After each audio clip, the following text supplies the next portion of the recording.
Friends, welcome back to my channel. আমার চ্যানেলে তোমাদের সকলকে স্বাগত জানিয়ে আজকে একটা ভিডিও নিয়ে চলে এসেছি। আজ করব আলু পটলের নিরামিষ তরকারি। আমাদের উপোসের দিনে নিরামিষ খেতে হয়, তো সেই সময় এরকম একটা আলু পটলের নিরামিষ তরকারি থাকলে কিন্তু দারুণ লাগবে খেতে। তো চলো রেসিপিটা কিভাবে করছি তোমাদের সঙ্গে শেয়ার করছি, তোমরা দেখতে থাকো, আশা করি ভালো লাগবে। তো দেখো, এখানে কড়াতে প্রথমে আগে হলুদ দিয়ে পটলটাকে ভাপিয়ে জলটা ফেলে দিয়েছি, আলুটাও ভাপিয়ে নেওয়া হয়েছে, দুটো ভাপিয়ে জলটা ফেলে দিয়েছি। তারপর দেখো কড়াতে তেল দিয়ে তেলটা গরম হয়ে গেলে ওর মধ্যে পটল দিয়ে দিচ্ছি, দিয়ে পটলগুলোকে ভালো করে ভেজে নেব। এর মধ্যে দিয়ে দেবো লবণ আর অল্প অল্প একটু হলুদ গুঁড়ো দিয়ে পটলটাকে খুব ভালোভাবে ভাজতে থাকবো। আর নিরামিষ দিনে কিন্তু এরকম একটা পটলের রেসিপি থাকলে জাস্ট দারুণ লাগবে খেতে। তো তোমরা দেখতে থাকো, আশা করি ভালো লাগবে। তো এই যে পটল আর হলুদ আর লবণ আর হলুদ দিয়ে পটলগুলোকে খুব ভালোভাবে ভেজে নেবো লাল লাল লাল লাল করে।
দেখো ভালো করে ভাজা হয়ে গেছে, পটলগুলো ভেজে নিয়েছি, আলুগুলো ভেজে নিয়েছি, সুন্দর করে দুটো ভেজে নিয়েছি। আর আগে একটু হলুদ দিয়ে ভাপিয়ে জলটা ফেলে দিয়েছিলাম।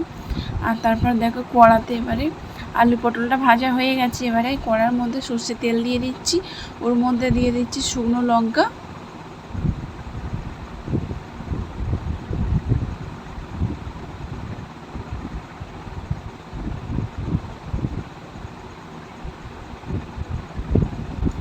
তারপরে দেখো দিয়ে দিচ্ছি রসুন,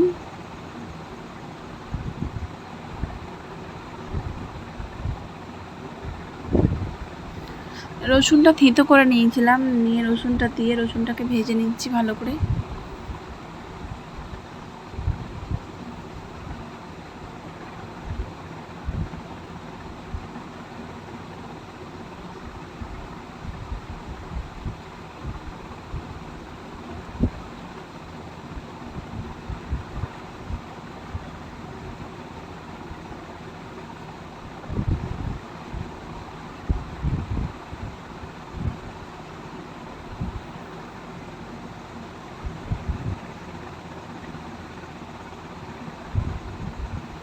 এবারে দেখো দিয়ে দিলাম, রসুনটা ভাজা হয়ে যাওয়ার পরে ওর মধ্যে আদা বাটা, জিরে বাটা, আদা বাটা, শুকনো লঙ্কা বাটা আর হলুদ গুঁড়ো দিয়ে এই যে মশলাটা একটু কষিয়ে নিচ্ছি। তোমরা চাইলে টমেটোও দিতে পারো কিংবা টমেটো স্কিপ করতে পারো। তো এই যে দেখো এর মধ্যে মশলাটা খুব ভালো করে কষিয়ে নেবো, হালকা সামান্য একটুখানি জল দিয়ে দেবো, পুরো সামান্য একটু জল দিয়ে দেখো মশলাটা কষিয়ে নিয়েছি। যখন দেখবে মশলা দিয়ে জল ছাড়ছে এরকম, এর মধ্যে জল দিয়ে দেবে।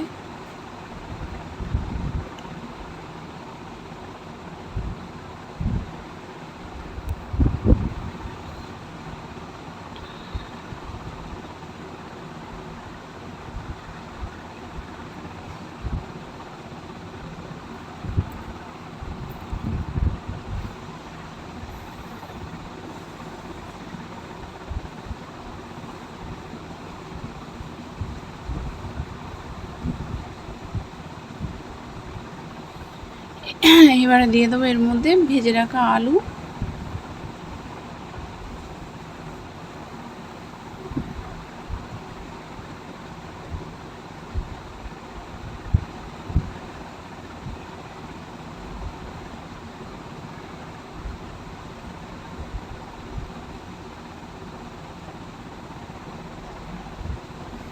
তারপরে দেখো এখানে দিয়ে দিলাম, এই আলুটা একটু সিদ্ধ হয়ে গেলে পটলগুলো দিয়ে দেবো।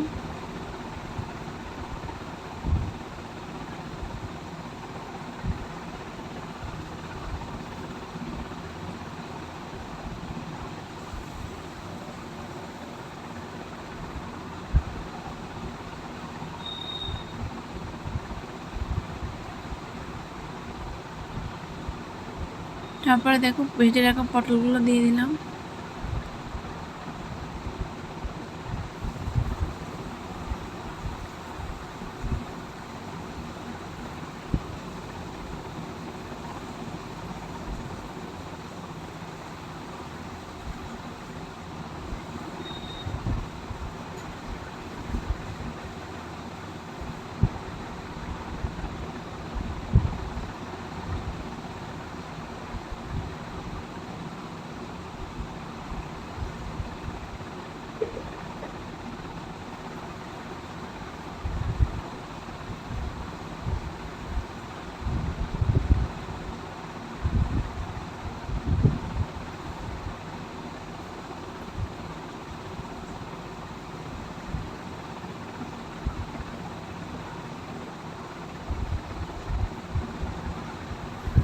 পটলগুলো দিয়ে দিয়েছি, দিয়ে এটাকে হতে দেব। আর এই রেসিপিটা কিন্তু নিরামিষ দিনে মুড়ি, তারপরে রুটি, লুচি, পরোটা যে কোনো কিছুর সঙ্গে জাস্ট অসাধারণ লাগবে খেতে, আর দারুণ টেস্টও হবে। এইভাবে বানিয়ে দেখবে তোমরা, ভীষণ ভালো লাগবে এই আলু পটলের তরকারিটা। নিরামিষ এই তরকারিটা থাকলে দারুণ লাগবে খেতে। তো তোমরা উপোসের দিনে এরকম একটা রেসিপি বানিয়ে নিতে পারো। আর আমার পুরানো বন্ধুরা তোমার পাশে আছো, আমার নতুন বন্ধু যারা আছো আমার চ্যানেলটিকে সাবস্ক্রাইব করে আমার পাশে থাকার অনুরোধ রইল। আর বন্ধুরা যে যেখান থেকে ভিডিওটা দেখছেন ভালো থাকবেন, সুস্থ থাকবেন, সাবধানে থাকবেন। আবার কোনো একদিন নতুন কোনো রেসিপি নিয়ে তোমাদের সামনে হাজির হব। আর এই যে দেখো এটা হতে থাক ততক্ষণ।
এই যে রেডি হয়ে গেছে আলু পটলের তরকারি। এবারে এর মধ্যে দিয়ে দেবো জিরে আর এলাচ ভেজে যে গুঁড়ো করে রেখেছিলাম, ওই মশলাটা এর মধ্যে দিয়ে দেবো, দিয়ে এটাকে মিক্সড করে নেবো। রেডি হয়ে গেছে নিরামিষ আলু পটলের তরকারি। বন্ধুরা ভিডিওটা কেমন লাগলো অবশ্যই কমেন্টে জানাবে। যদি ভালো লাগে like, comment, share and subscribe করবেন। আর আমার পুরানো বন্ধুরা তো পাশে আছো, নতুন বন্ধু যারা আছো চ্যানেলটিকে সাবস্ক্রাইব করে পাশে থাকার অনুরোধ রইল। ভালো থাকবেন, সুস্থ থাকবেন, সাবধানে থাকবেন। আবার অন্য কোনো একদিন নতুন কোনো রেসিপি নিয়ে তোমাদের সামনে হাজির।